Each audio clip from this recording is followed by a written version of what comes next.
E aí, pessoal, hoje nós temos mais um vídeo de ESP8266. Vamos aprender a utilizar o DS18B20, um sensor de temperatura de alta precisão para projetos em geral. E de quebra, vamos comparar ele com o sensor de temperatura embarcado dentro do RTC que nós demonstramos no nosso vídeo anterior, mostrando assim as diferenças de utilizar um sensor de temperatura dedicado com um encapsulamento com menor inércia térmica e maior precisão, em detrimento de um sensor de temperatura que já está dentro de um chip maior e que faz outras coisas, né? Afinal de contas, alguns equipamentos dedicados acabam sendo bem mais precisos. E você vai ver isto na prática no vídeo de hoje, logo depois da vinheta.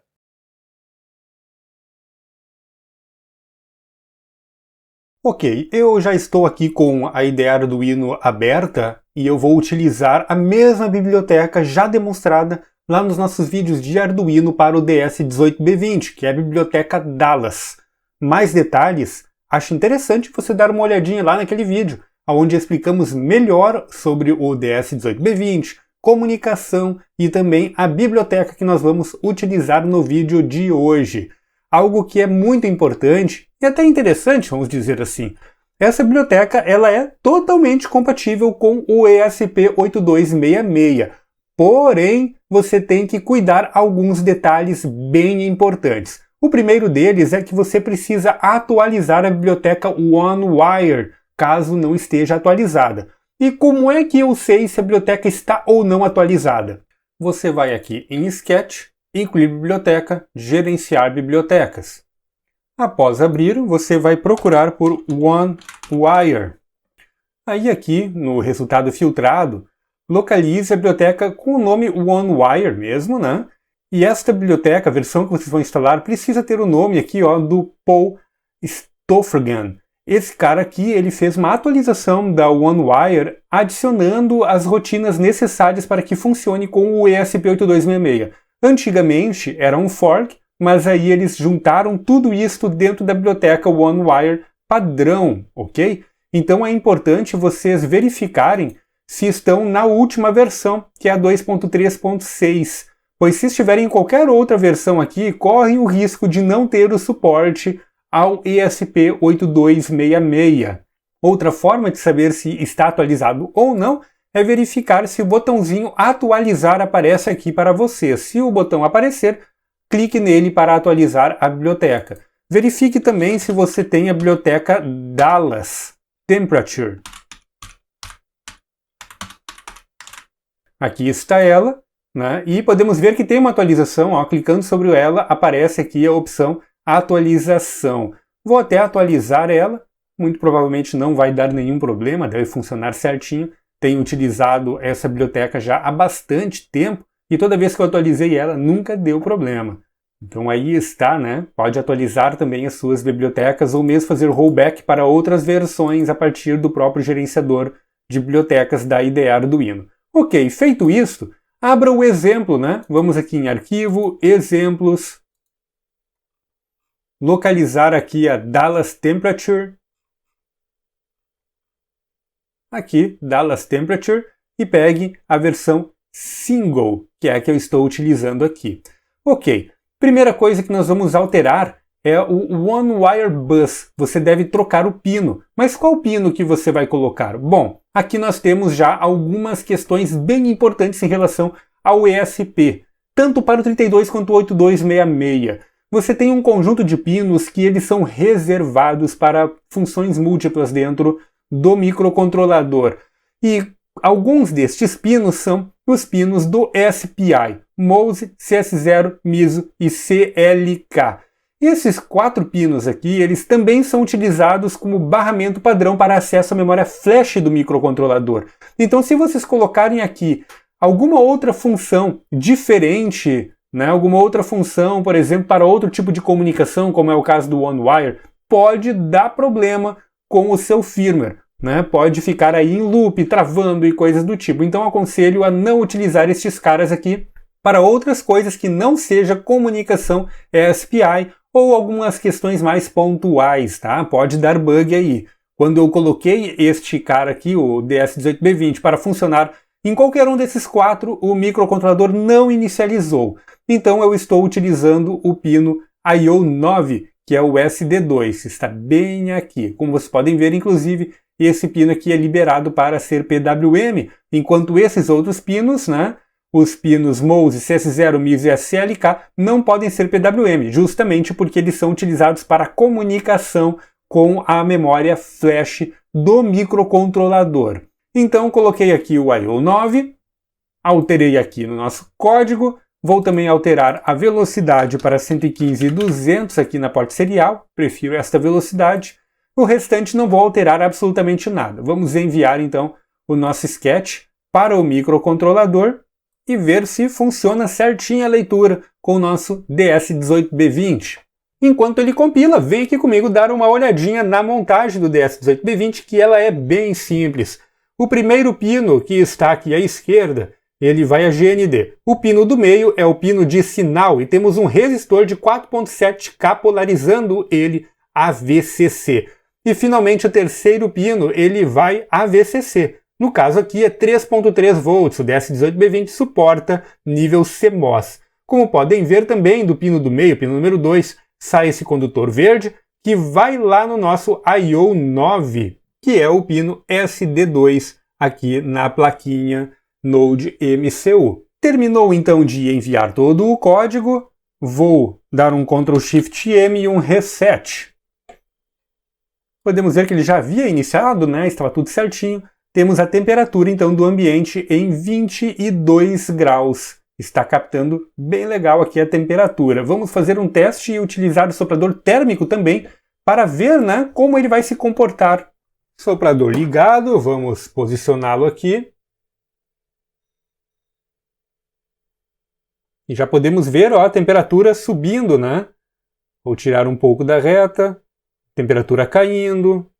Vocês podem observar que temos baixa inércia térmica, né? Bem mais interessante, bem mais rápido e preciso do que o sensor embarcado no RTC. Então acaba sendo um sensor muito mais responsivo e interessante para a nossa aplicação aqui, né, que estamos desenvolvendo nos nossos vídeos de IoT, que é sensoriar a temperatura do ambiente para ver como está essa temperatura, como ele está se comportando e medir a corrente que o equipamento de aquecimento ou resfriamento do ambiente está consumindo da rede elétrica, tudo isso em tempo real. Então nós vamos ainda fazer esta comparação, vamos colocar agora lado a lado os dois sensores. Como é que eu posso fazer isso? Bom, primeiro eu vou dar um Ctrl C aqui em todo este código que já está funcionando.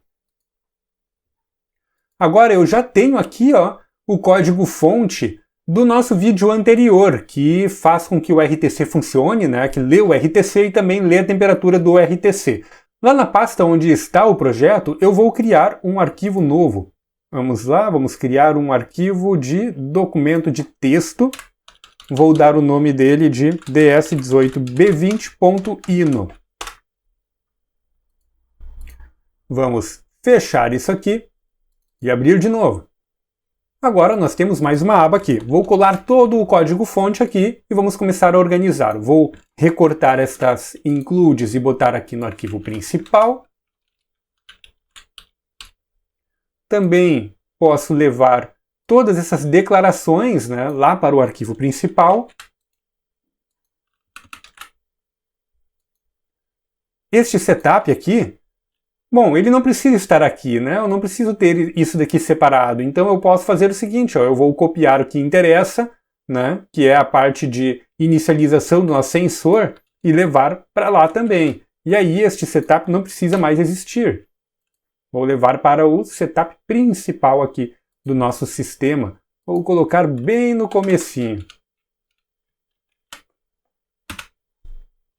Só vou procurar onde ele está inicializando a porta serial. Ah, está aqui. A porta serial inicializando aqui, então tudo ok.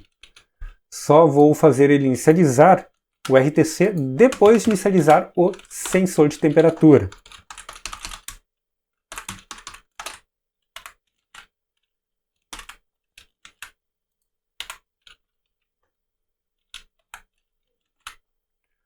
Agora sim, temos aqui ó, uma função loop, né? eu posso simplesmente copiar o que está dentro dela, levar para lá, ou nós podemos dar um outro nome para essa função aqui.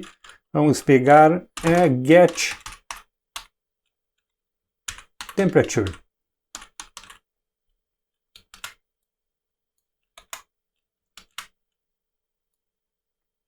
E aí nós chamamos esta função a partir da loop que nós temos aqui no sistema.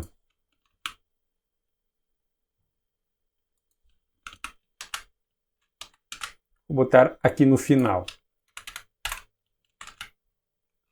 Faltou o ponto e vírgula, vamos de novo. Tirar este void, né, porque faz parte da declaração da função.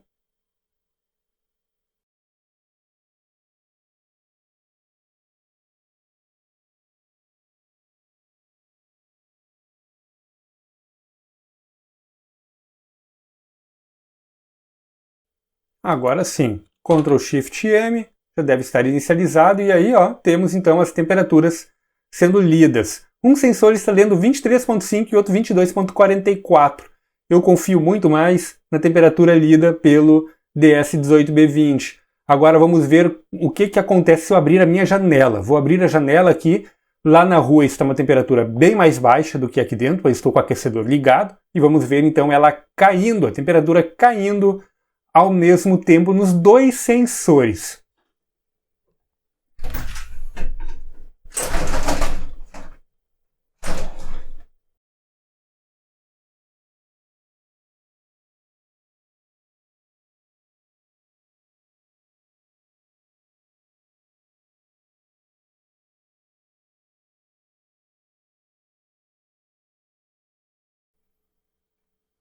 Então, olha só, já podemos ver, né, a temperatura caiu aqui para 21,88 graus, enquanto no nosso outro aqui está em 22,75, né? E se eu deixar mais tempo aqui, a temperatura ainda vai cair mais, né? A temperatura está baixando aos poucos aqui na sala. Então é isso aí. Fechei agora a janela, a temperatura já começa a subir de novo no ambiente, e eu vou preferir utilizar o DS18B20 em detrimento do sensor que está embarcado dentro do RTC, pois, primeiro, ele é muito mais preciso e sensível, e segundo, ele tem uma inércia térmica muito menor, o que faz com que seja possível nós percebermos mais variações de temperatura, podendo observar inclusive que temos variações nas casas decimais, enquanto nós podemos ver que aqui, no caso do sensor que está embarcado no RTC, temos variações de apenas 0,25 em 0,25. Já o DS18B20, nós temos variações aí que vão da ordem de 0,1, 0,2 graus, bem mais interessante e preciso para aplicações onde nós queremos ver a temperatura do ambiente com uma certa precisão, como é o caso. E este foi mais um vídeo da série ESP8266, caminhando aqui e avançando nos conhecimentos para o uso em IoT. No nosso próximo vídeo, nós vamos pegar agora tudo aquilo que nós já construímos de conhecimento, né, o uso do RTC e também o DS18B20, e embarcar no nosso projeto de IoT, colocar tudo isso para funcionar e mandar para o nosso sistema de supervisão e controle. Se você gostou deste vídeo, não esquece de deixar o like e compartilhar nas suas redes sociais. Considere também apoiar o nosso canal. Temos aí embaixo cupons do Mercado Pago, você pode selecionar aquele que cabe no seu bolso. E caso você queira realizar doações recorrentes todo mês, nós temos nosso projeto lá no Padrim. Os links estão todos aí embaixo na descrição do vídeo. O seu nome vai aparecer aqui no final junto com todos os demais doadores durante um mês, a partir do dia da sua doação. É isso aí, vejo vocês no nosso próximo vídeo.